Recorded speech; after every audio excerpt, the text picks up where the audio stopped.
Джемаля, в студии Шахида Якуб. Сегодня в программе. С момента начала военной кампании России в Сирии прошел год. Режим Асада сохранен, наступление на оппозицию продолжается. Зенитно-ракетный комплекс «Бук», который сбил малазийский «Боинг», прилетавший над Донецком, был доставлен из России и отправлен обратно. К такому выводу пришли международные исследователи. Бабий Яр – одно из первых мест массового расстрела евреев во время Второй мировой войны. В Украине прошли памятные мероприятия, посвященные 75-летию начала трагедии. За 2 года в Бабьем Яру было расстреляно до 150 тысяч человек. На этой неделе исполнился год со дня начала российской военной кампании в Сирии. 30 сентября 2015 года Владимир Путин заявил, что российские военно-воздушные силы будут оказывать поддержку сирийскому правительству до тех пор, пока армия Сирии будет проводить наступательные операции. К тому времени сирийская армия уже была истощена. Российское вмешательство коренным образом изменило ход сирийской войны. Падение Дамаска и режима Асада было предотвращено, возобновился переговорный процесс по урегулированию конфликта. Россия же получила 2 военные базы в регионе и стала ключевым игроком на Ближнем Востоке. Игроком, с которым приходится считаться всем остальным странам, принимающим участие в сирийской войне. На март 2016 года Россия потратила на военную операцию в Сирии около $52 миллионов. Эту цифру озвучил Владимир Путин в марте. Это первая операция России за границей за годы независимости. В Сирии в подконтрольных оппозиции районах годовщину российского присутствия встретили протестами, которые прошли в Алеппо, Идлибе и Хомсе. А в соцсетях лидировал вот такой хэштаг: «Путин – военный преступник, вон из Сирии». Знают ли россияне, зачем Россия вмешалась в сирийский конфликт? Этот вопрос наш корреспондент задал жителям Москвы. За мир в Сирии. За правду, наверное. И за людей. Союзников-то надо где-то. Так ведь нас обложат со всех сторон. Беда в том, что американцы не идут на согласие такое, подводят, я так думаю. Все-таки надо верить представителям нашего государства больше. Ну что, воюем, защищаем кого-то. Вот, кого. Отброшены силы террористов, освобождено много благодаря нашей авиации. Там их не остановим, сюда придут. Валить их надо. За нефть. Чтобы в Европу не поступала нефть.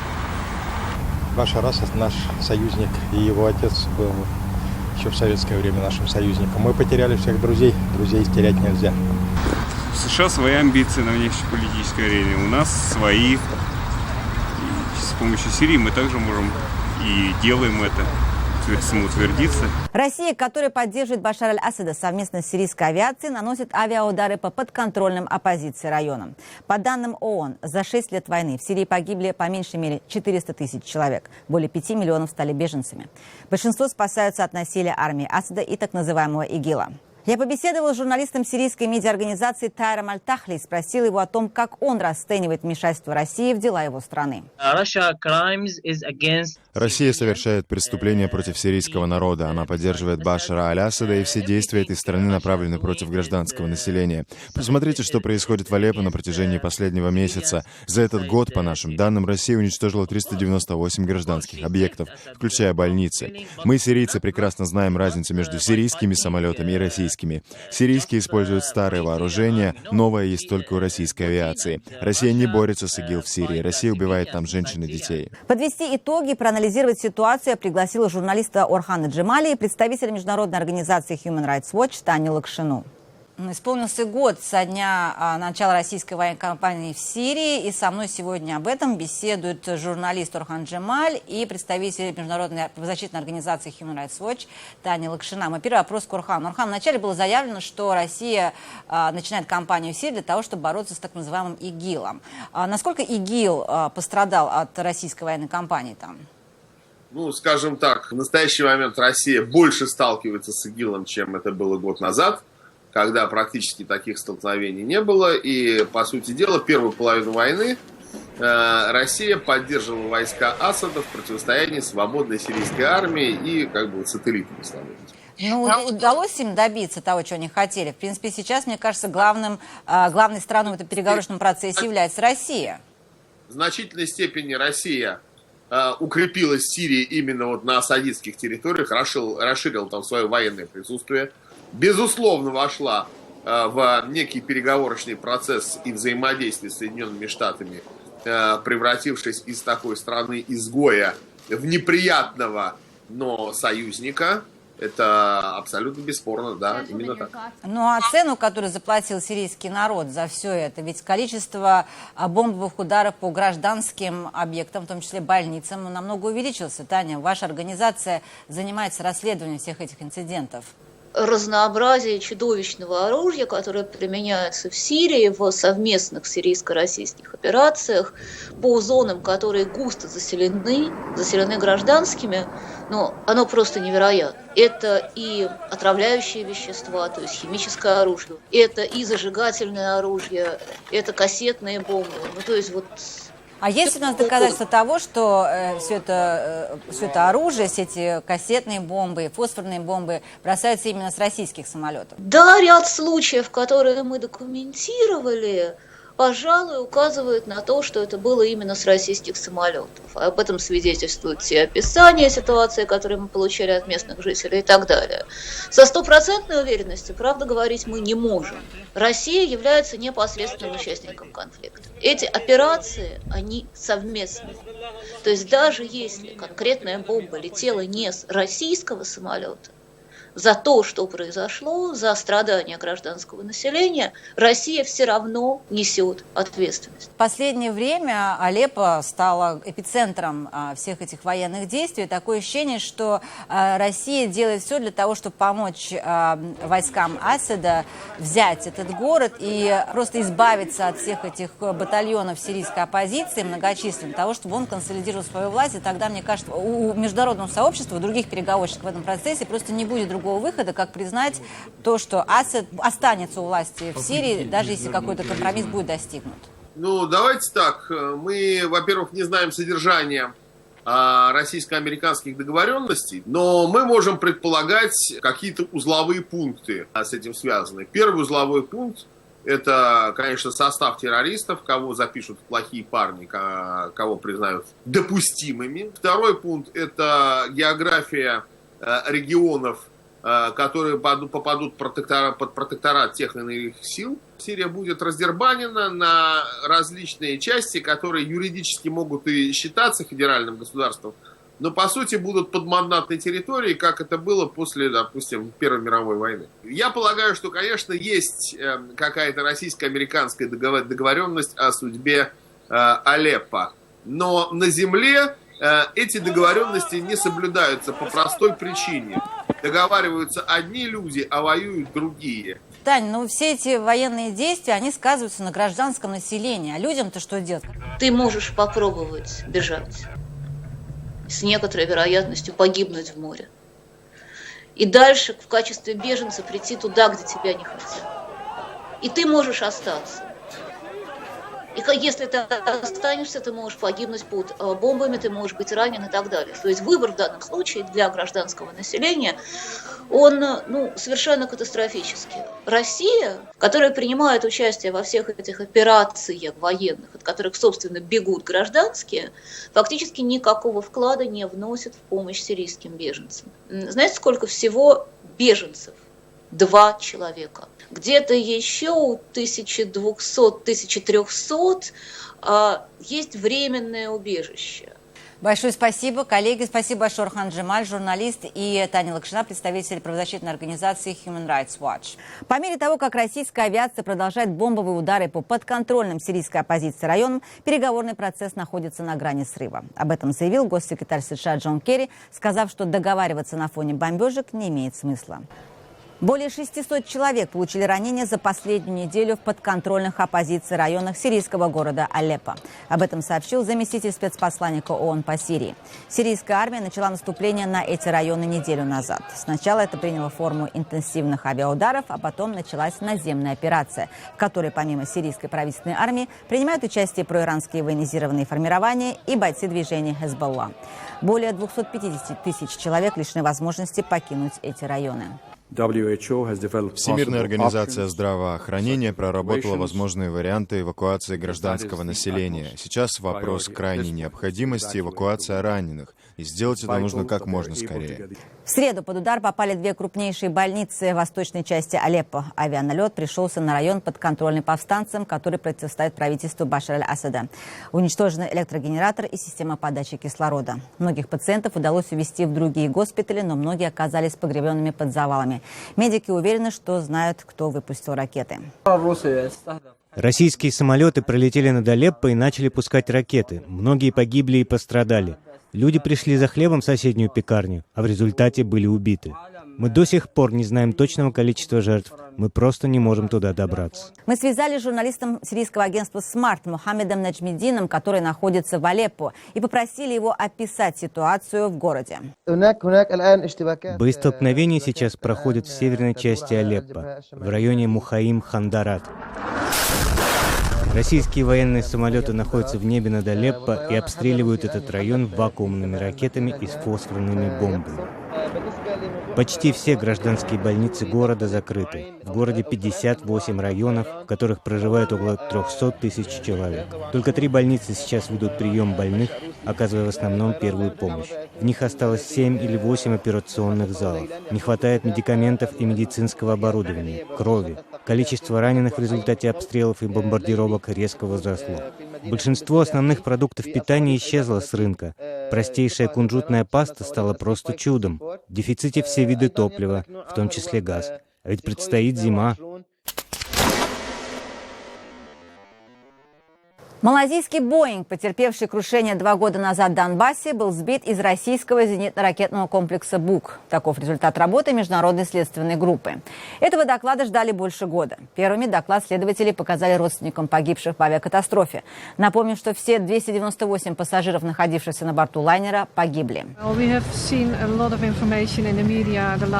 Мы много разной информации читали в СМИ за последние 26 месяцев. А теперь версия событий, в которую мы верили, подтвердилась. До сегодняшнего дня было множество спекуляций, а сейчас я воспринимаю все с облегчением. Следствие ссылается на многочисленные свидетельства, в том числе на записи телефонных переговоров боевиков, в которых упоминается БУК. Первый перехваченный разговор свидетельствует о намерении срочно доставить установку БУК. Второй перехваченный разговор свидетельствует о том, что установка была действительно доставлена. Следствием были представлены материалы, показывающие движение БУКа, из которого был обстрелян «Боинг», и маршрут его передвижения. Зенитно-ракетный комплекс «Бук» был доставлен с территории России 17 апреля 2014 года и уже ночью возвращен обратно.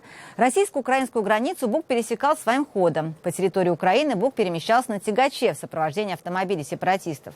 МИД России посчитал предвзятыми выводы международной следственной группы. Официальный представитель ведомства Мария Захарова заявила: Россия разочарована тем, что ситуация вокруг расследования не меняется. Следствие предвзято и политически мотивировано.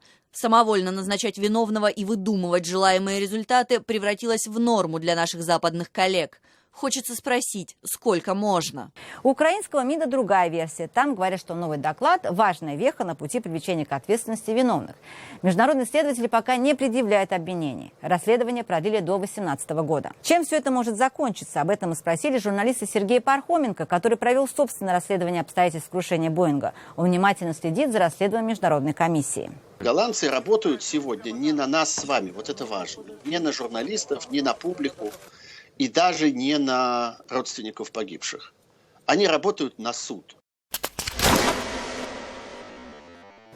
75 лет назад в Бабьем Яру на северо-западе Киева начались массовые расстрелы. С 29 сентября по 11 октября 1941 года эсэсовцы и их местные пособники расстреляли практически все еврейское население города. Более 50 тысяч мужчин, женщин и детей.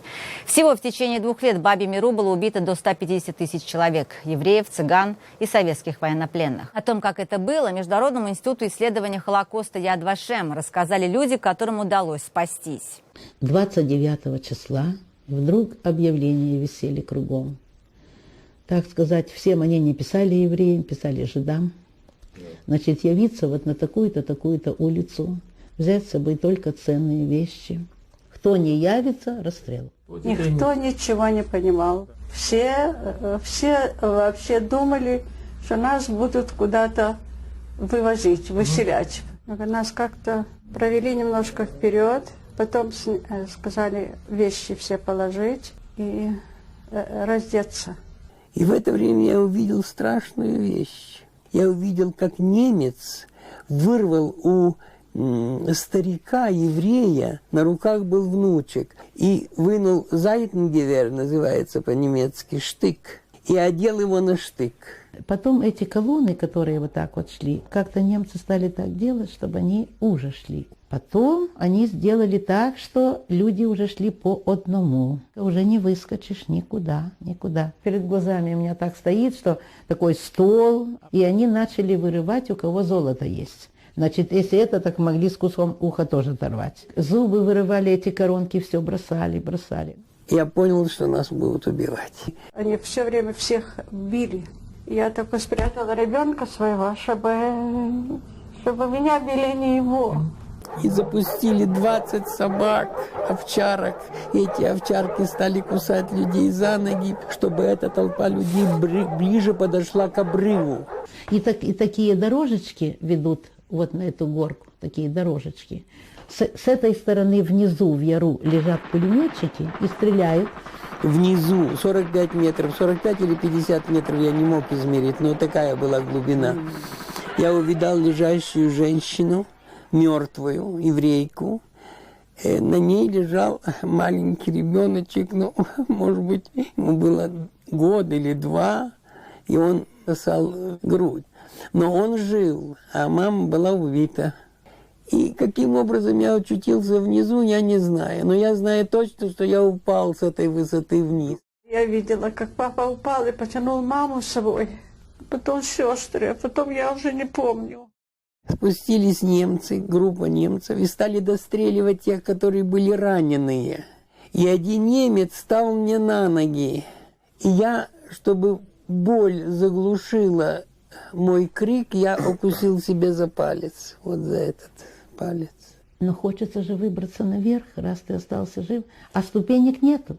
И вот мы вот так вот руками, я и еще, по-моему, две женщины, мы вот так вот делали себе вроде ступеньки, падали назад, все. Ну и, наконец-то, с большим трудом, я сейчас не помню, через сколько это времени, выбрались наверх. Ребенок был у меня, но он был уже холодный. Потому что на мне была тяжесть, и моя тяжесть его задушила. И он уже умер не от пули. Главным центром Холокоста, трагедии евреев в Европе, всегда была Освенцим. Но задолго до того, как там стала работать машина уничтожения, на Украине людей массово расстреливали в ярах. Бабий Яр – это символ такого расстрела. Но таких яров немало по всей Украине, а также в Беларуси и в Литве. Открыто говорить об этом стали только в последнее время. В этом году в Украину впервые с официальным визитом, приуроченным к годовщине трагедии, приехал президент Израиля Рёвен Ривлин. Он выступил в Верховной Раде, где напомнил, что на территории современной Украины в годы Второй мировой войны были убиты около 1,5 миллиона евреев.